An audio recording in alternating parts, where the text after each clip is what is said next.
सामाइन, ये दुनिया है, अगर आप इस दुनिया को नफरत भरी निगाहों से देखोगे तो ये दुनिया आपको नफरत ही देगी, और अगर आप इस दुनिया को मोहब्बत भरी निगाहों से देखोगे तो ये दुनिया आपको मोहब्बत देगी। इन्हीं बातों को मद्देनजर रखते हुए आज मैं आप लोगों के सामने एक मुख्तसर सा किस्सा बयान करूंगी।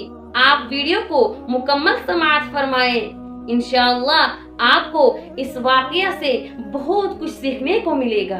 वाकया कुछ यूं है कि एक उस्ताद दरसगाह में बच्चों को तालीम दे रहा था, तो अचानक बाहर से एक आदमी दरसगाह के अंदर आता है और उस उस्ताद से कहने लगा कि उस्ताद जी, मैं बाहर मुल्क से आया हूँ, क्या मुझे यहाँ किसी के घर में रहने के लिए जगह मिल सकती है? और मजीद आप मुझे ये बता दीजिए कि यहाँ के लोगों